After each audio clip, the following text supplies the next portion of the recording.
Welcome to the DCTV News at Noon program. I'm Kelsey Kiesling. And I'm Kendra Cook. Dolores County Broadcasting Network is the producer of DCTV with support from the Southwest TV Translator Association. If you have a news topic or event you'd like to see covered, give us a call. The studio number is 677-4119. Today's show runs Tuesday at noon and is uploaded to our YouTube channel and our DCTV News at Noon Facebook page to watch on demand. Today is March 26, 2019, and now the news at noon. According to the Durango Herald, a bill pending in the state legislature that would ban mental health specialists from providing gender conversion therapy to minors could help prevent suicide among those who identify as gay, lesbian, bisexual, transgender, or queer, advocates say. Advocates for LGBTQ rights in La Plata County lauded the ban Monday after it passed the Colorado Senate. The measure passed with support from several Republicans, including Senator Don Coram, Republican of Montrose, who represents La Plata County. The measure, House Bill 191129, must return to the Colorado House for approval of amendments and then receive the governor's signature before it can become law. The bill would prohibit licensed mental health providers from any attempts to change a minor's sexual orientation or gender identity. It would also ban attempts to eliminate or reduce a minor's sexual or romantic attraction toward members of the same sex, according to the draft bill. Colorado would be the 16th state to pass a ban on gender conversion therapy. Being gay, bisexual, transgender, or anything other than straight or cisgender is as much a part of someone's natural makeup as having green eyes or brown hair, said Jennifer Stucca, a founder of the Rainbow Youth Center, in an email to the Durango Herald. Reported in the Journal, photo Bryce Capron. A pilot flying a small plane made an unexpected landing on a closed, muddy runway at the Dove Creek Airport on Saturday afternoon. Nobody was injured, said airport manager Alan Anderson. The plane stayed upright but partially slid off the runway. The airport has a dirt landing strip and has been closed because of muddy, slick conditions. Quote, apparently the pilot saw it as the best option to land there, possibly because of some emergency. It could have been a weather issue, Anderson said. The plane became stuck in the mud and cannot take off until the mud dries, he said. The pilot was flying with one passenger. Their identities and their route were not known. The airfield usually closes in the winter when the dirt airstrip is wet. 2 people were seen carrying baggage from the plane to parked vehicles on U.S. Highway 491, according to a witness. They walked back to the plane and one person carried a shovel. The privately owned Dove Creek Airport has been around for about 60 years, but does not get a lot of use, Anderson said. During wildfires, it is used by firefighting aircraft. Besides a maintained dirt runway, it has no other services. The airport is east of Dove Creek on the north side of the highway. From the Cortez Journal, winter math scores have been tallied and evaluated at Dolores Elementary and Secondary Schools. During a recent board meeting for the Dolores School District RE4A, the 2 school principals presented longitudinal math scores based on an assessment provided by the Northwest Evaluation Association and compared with a national norm. At the elementary school level, the Dolores average was at or above the national norm in grades 1 through 4, then drops below the norm for 5th and 6th grades. For secondary schools, secondary students, 7th and 8th grade scores were below the norm, while 9th grade students had closed the gap and 10th grade significantly surpassed the national average. The NWEA test measures student growth, tracking individual students over several years during the fall, winter, and spring quarters. The national norm is based on a random sample of students from about 1,000 schools, while the Dolores data included the results from all students. While NWEA scores are intended to be continuous without a firm maximum, the recent national and Dolores scores didn't exceed 240. From the Journal, file photo. The city of Cortez and a former Cortez police officer agreed in January to pay a $100,000 settlement in a lawsuit filed a year after the police officer pleaded guilty in a criminal misconduct case. Officer Ruben Liska resigned February 4, 2017, amid a criminal investigation into an allegation that he had, quote, inappropriate physical contact with a woman who had called for police assistance. He was charged with 1 count of official misconduct in Montezuma County, and after pleading guilty in August 2017, was sentenced the following November to 2 years of probation. Almost a year after the criminal case was closed, the woman filed a civil lawsuit in U.S. District Court in August 2018. According to a final settlement agreement obtained by the Journal through a public records request, the parties on January 25, 2019 agreed that the City of Cortez and Liska would pay $100,000 to the plaintiff and her lawyers. Each party agreed to pay their own attorney's fees. Both parties on February 25, 2019 signed on to a motion to dismiss the case with prejudice, meaning the plaintiff cannot refile the lawsuit. U.S. District Court Chief Judge Philip A. Brimmer dismissed the civil lawsuit the same day. The settlement document states that the plaintiff and her attorneys cannot discuss the settlement. However, the facts of the case are public record. According to the complaint, the plaintiff called police to report that her boyfriend was missing on January 22, 2017. About 9 p.m., Liska and another officer arrived at her home, discussed the situation with her, and then left. The plaintiff's complaint states Liska returned later that night and, quote, sexually assaulted the plaintiff in her home under the guise of conducting a police investigation. The complaint further states that, quote, Liska did not have probable cause to search and seize the plaintiff and her home. In the defendant's response to the complaint, Liska acknowledged that he was dispatched to her home, left, and returned later in the night, but he denied that he assaulted her. The plaintiff's complaint argues that the City of Cortez failed to properly and effectively scrutinize evidence in Liska's employment history, indicating that Liska, who was hired in 2016, quote, acted inappropriately with women while on duty as a law enforcement officer before and during the time he served as a Cortez police officer. This inappropriate conduct was recurring and part of an obvious pattern, the complaint states. The complaint also claimed that the city's policies and practices concerning hiring, monitoring, and disciplining officers were unsatisfactory and were done with, quote, conscious indifference to the plaintiff's constitutional rights. As a result, Liska's actions deprived the plaintiff of her liberty, equal protection of the law, and due process, the complaint states. Reported by the Durango Herald, 5 years after Colorado first legalized marijuana, a new study shows pot's bad effects are sending more people to the emergency room. Inhaled marijuana caused the most severe problems at one large Denver area hospital. Marijuana-infused foods and candies called edibles also led to trouble. Patients came to the ER with symptoms such as repeated vomiting, racing hearts, and psychotic episodes. The study, published Monday in Annals of Internal Medicine, stemmed from tales of tourists needing emergency care after eating too many marijuana gummies. It was hard to know if these were just anecdotes or if there was a true phenomenon, said lead author Dr. Andrew Monty of UC Health University of Colorado Hospital. 3 deaths in Colorado tied to edible products also prompted the study. Emergency room records from Monty's hospital show a 3-fold increase in marijuana cases since the state became the first to allow sales of recreational marijuana in January 2014. Nearly a third of patients were admitted to the hospital, evidence of severe symptoms, Monty said. In 2012, the ER saw an average of 1 patient every other day with a marijuana-caused problem. By 2016, the count was 2 to 3 per day. That's not enough to swamp the emergency department, Monty said, but it stresses an already burdened system.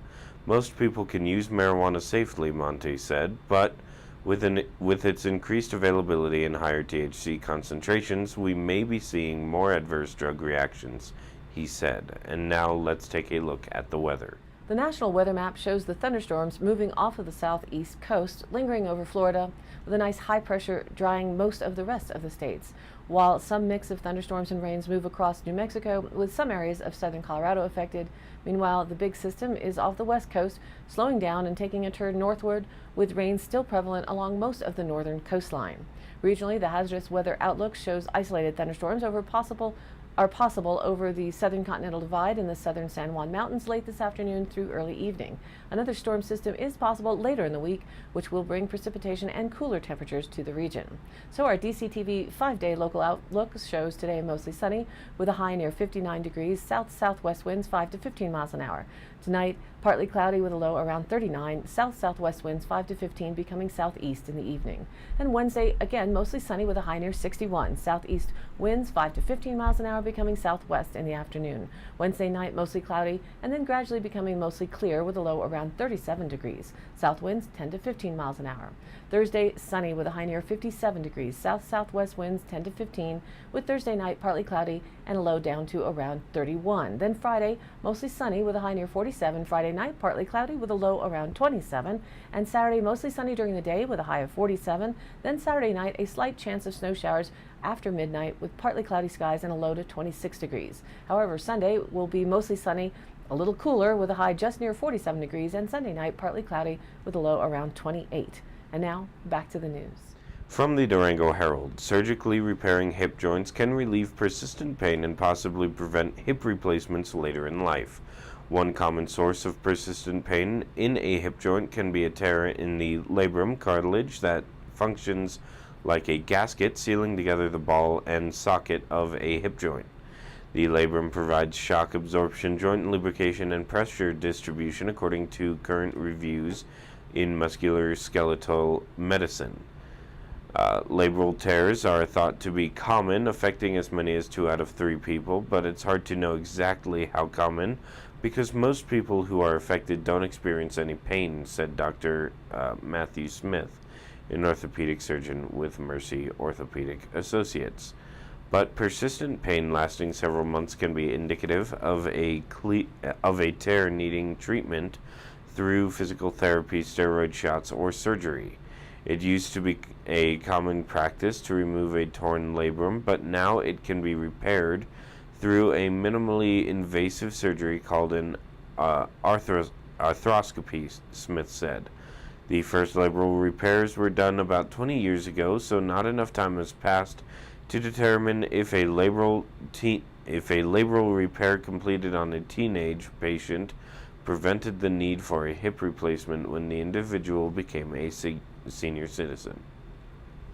Reported in the Durango Herald file photo. While the generous winter snowpack has definitely helped Purgatory Resort, word about the expected fat spring runoff and the benefits it will bring to other businesses is principally confined to locals and to avid rafters. Still, the abundant snowpack has businesses looking towards a prosperous spring and summer season, an almost direct opposite of spring and summer of 2018.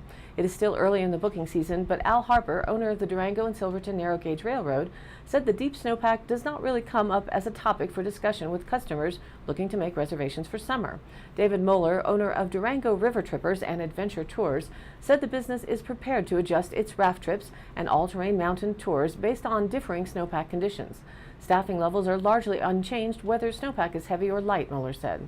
Even last summer, as dry as it wasn't a total loss for rafting, Moeller said, right up until the 416 fire delivered a crushing blow. We're just hoping for no catastrophic events, he said. Greg Ralph, Vice President of Sales and Marketing at Purgatory Resort, said of the snowpack, quote, "It's been really nice to be the first beneficiary. Now we're ready to hand it off to the farmers, the ranchers, and the rafters. It looks like we're going to have some nice moisture." Ralph said Purgatory at its peak this season had 900 people on its payroll compared with a maximum of 700 during winter of 2017-18. Grooming trails was a bigger expense this winter, but Ralph said that that's a cost the ski area was happy to pay because it comes with a huge increase in skiers. We'll take that trade-off every year, he said. From the Cortez Journal, last year a new physical therapy clinic came to Cortez on North Park Street. Doctors Michael Grajeda and Megan Flesch opened High Desert Physical Therapy in August as a private practice providing comprehensive care. Physical therapists help to improve a patient's mobility and motion, provide an alternative to surgery, and reduce the need for prescription medications when possible, Flesch wrote in email to the Journal. Grajeda and Flesch have been in the Cortez area for 5 years. Prior to opening High Desert Physical Therapy, they worked in outpatient orthopedics. The two specialize in the areas of vestibular rehab, concussion management, strength and conditioning, pelvic rehabilitation, and women's health and TMJ. The clinic is at 111 North Park Street, Suite B. From 9 News in Denver, a man filed a federal lawsuit on Monday accusing the lead Democrat in the Colorado Senate of violating his First Amendment rights by blocking him from the Senate's president's Facebook page. A man named Alexander Armijo of Pueblo claims his comment on Senator Leroy Garcia's, a Democrat from Pueblo's, Facebook page was deleted, and he claims he was blocked from commenting further on the page. The complaint alleges Garcia uses the Facebook page to engage with the public, therefore blocking Armijo violates his free speech rights. Quote, if you're a politician and you use Facebook or Twitter or any other social media to propagate your point of view and invite public comment, you can't censor what's on it, 9 News legal analyst Scott Robinson said. Quote, a private individual can always block someone they don't like on Facebook or Twitter, but that isn't true if you're using it as a political tool. In similar cases across the country, federal judges have ruled in favor of plaintiffs, Robinson said. Don't forget to visit DCTV News at Noon's Facebook page, like us there, participate in discussions, and share it with a friend.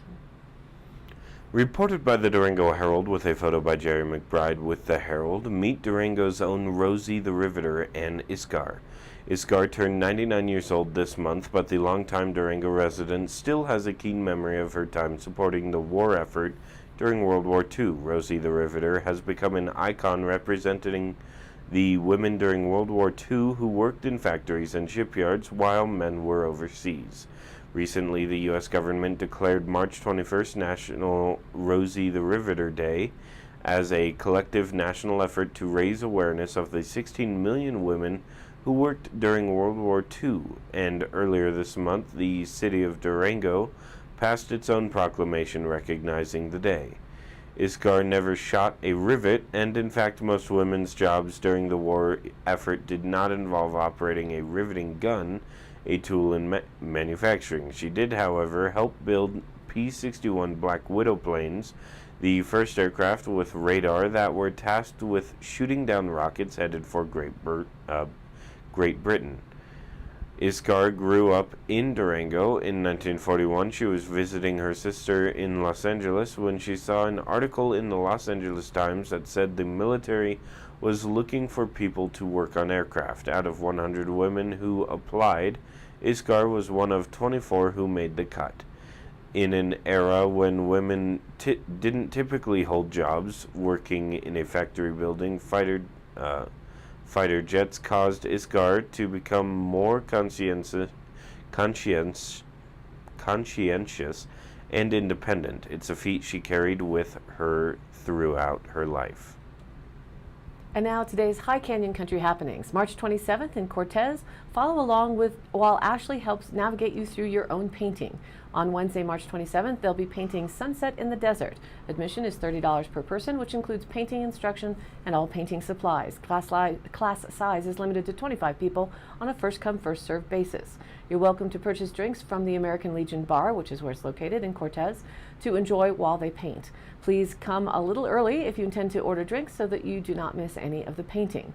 Or plan a little further ahead for April 5th at the State Line Bar and Grill, another Painting with Ashley. Painting will be held on Friday, April 5th at 6 p.m. in the State Line Bar and Grill dining room. The class is $30 with 25 seats open. Please reserve a seat ASAP as they fill up fast. They will also run the free shuttle that night for anyone who wants it. To reserve a seat, you must speak with a State Line employee, call or message them on Facebook, and make sure you get confirmation if you send a message. The phone number to call is 970-677-2649. And March 28th, there's a free painting class at the Dolores Public Library. It's free for all ages, painting at the DPL. Thursday evenings, it happens once a month from 6:30 to 8 p.m. No experience is required, and they provide all supplies plus refreshments. Space is limited, so drop by the library to sign up at the circulation desk or call them at 970-882-4127 to get on the list. All of the happenings are posted on our DCTV News at Noon Facebook page, along with the YouTube replays, weather, original stories, and local posts. To share your event or information, give us a call at 970-677-4119 or email us at dcbnnews@gmail.com. Thanks for tuning in. News at Noon airs at noon Monday through Thursday and then is available online on our YouTube channel and our DCTV News at Noon Facebook page on demand. Be sure to like us there on Facebook and join in on the news of our area. And of course, please share it with a friend. For Kendra Cook with DCTV and the News at Noon program out of Dove Creek, USA, I'm Kelsey Kiesling. Thanks for watching.